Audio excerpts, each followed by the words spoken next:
Assalamualaikum warahmatullahi wabarakatuh. Apa kabar anak-anak hari ini? Semoga kalian selalu sehat dan tetap semangat. Alhamdulillah, itu yang Ibu harapkan. Baik anak-anak, kita buka pembelajaran hari ini dengan membaca Bismillahirrahmanirrahim. Mengenal pertumbuhan dan perkembangan manusia. Berapakah umur kalian saat ini? Perkembangan apa saja yang kalian alami? Ketika masih bayi, kalian belum dapat melakukan apa-apa. Setelah agak besar, kalian mulai belajar merangkak, berjalan, dan makan. Makin besar, kalian mampu melakukan banyak hal. Hingga saat ini, kalian sudah bersekolah dan banyak teman. Pertumbuhan dan perkembangan manusia. Apakah kalian mempunyai adik yang masih bayi? Bagaimana keadaan adik kalian yang masih bayi? Ketika bayi dilahirkan, tubuhnya sangat lemah dan tidak dapat memenuhi keperluannya sendiri. Bayi yang baru lahir hanya menangis jika memerlukan sesuatu. Kemudian, bayi akan tumbuh sehingga bertambah besar, dapat berjalan, dapat berbicara, dan akhirnya menjadi dewasa. Manusia memerlukan waktu yang sangat lama untuk tumbuh menjadi dewasa. Bagaimana dengan perubahan tubuh manusia? Gambar di samping menunjukkan pertumbuhan bayi hingga dewasa. Perubahan apa yang dapat kalian amati dari gambar di samping?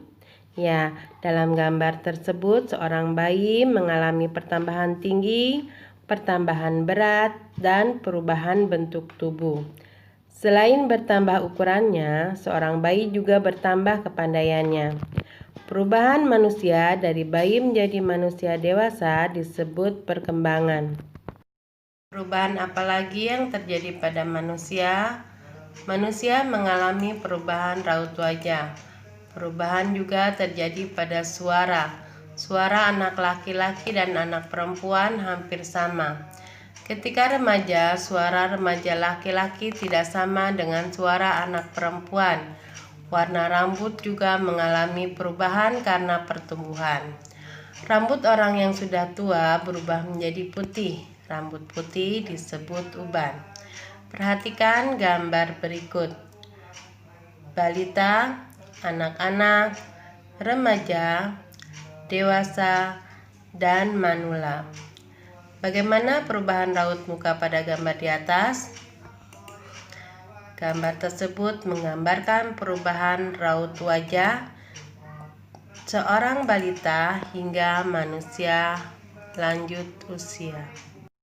Dari uraian yang telah Ibu sampaikan, maka pada pembelajaran tema 1 subtema 2 tentang pertumbuhan dan perkembangan manusia sebagai berikut. Pertumbuhan adalah proses pertambahan ukuran, volume baik, bobot dan jumlah yang bersifat tidak dapat kembali ke asal. Sedangkan perkembangan adalah perubahan menuju keadaan yang lebih dewasa. Semoga kalian dapat memahaminya. Silakan kalian buat 5 pertanyaan tentang pertumbuhan dan perkembangan manusia. Contoh pertanyaannya bisa kalian lihat di halaman 69.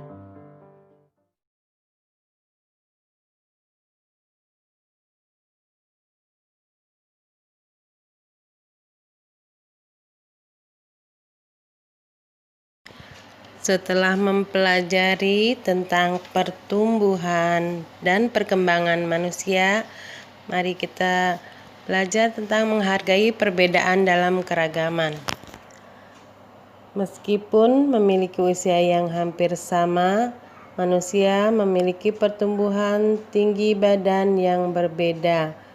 Kadang kala perkembangan berat badan juga berbeda. Pertumbuhan dan perkembangan manusia dipengaruhi makanannya. Selain itu, pertumbuhan dan perkembangan manusia juga dipengaruhi oleh kebiasaan hidup dan faktor keturunan.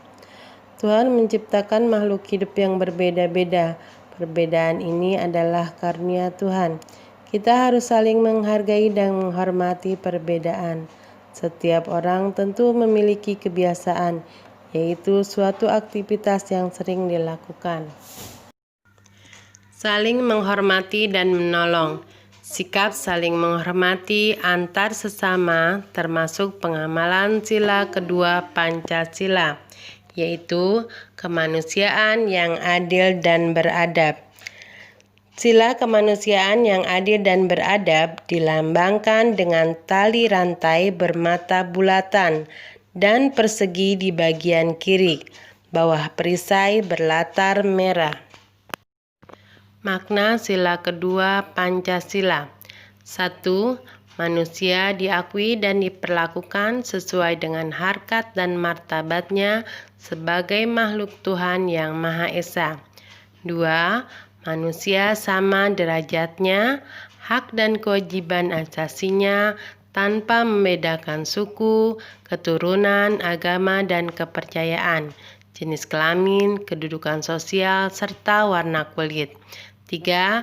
Manusia yang adil beradab menjunjung tinggi nilai kemanusiaan, melakukan kegiatan kemanusiaan dan berani membela kebenaran. Salah satu bentuk pengamalan sila kedua Pancasila adalah sikap saling menghormati antar sesama, terutama orang yang tinggal di sekitar. Orang yang tinggal di sekitar rumah kalian disebut tetangga. Bentuk saling menghormati dengan teman adalah saling menghargai dan toleransi. Menghargai artinya membuat sesuatu berharga. Orang yang menghargai orang lain akan dihargai oleh orang lain. Menghargai juga berarti tidak menghina dan tidak memperolok-olok seseorang. Menghargai ditunjukkan dengan sikap yang baik. Misalnya, memberikan pujian apabila ada teman yang berprestasi. Bersikaplah santun terhadap teman, bertutur yang sopan kepada teman. Jangan sampai kalian berkata kasar kepada teman ya. Manfaat saling menghargai juga: 1. Terbentuknya kehidupan yang rukun. 2. Tidak akan timbul perselisihan. 3. Terciptanya rasa saling menghormati. 4. Terbentuknya rasa persatuan. 5. Memberikan keamanan dan kenyamanan dalam melakukan kegiatan. Toleransi adalah sikap memahami perbedaan di sekitar kita, tidak memaksakan kehendak. Toleransi berarti juga tepat selera, yaitu menjaga perasaan orang lain. Hargailah orang-orang yang berbeda dengan kita, misalnya berbeda agama, usia, dan suku. Tujuannya untuk menciptakan persatuan dalam masyarakat. Cara menghargai perbedaan. 1. Saling membantu jika ada teman yang mengalami kesulitan. 2. Menghibur teman saat sedih. 3. Jika ada pekerjaan yang harus dikerjakan bersama, maka kita harus bekerja sama. 4. Tidak memilih-milih teman. 5. Tidak memaksakan pendapat kita kepada orang lain. Kesimpulan pembelajaran kita kali ini adalah Allah menciptakan manusia dengan berbagai perbedaan supaya kita hidup rukun, saling menghargai, saling membantu, dan tidak memaksakan kehendak kita kepada orang lain. Sikap saling menghargai perbedaan merupakan pengamalan sila kedua Pancasila.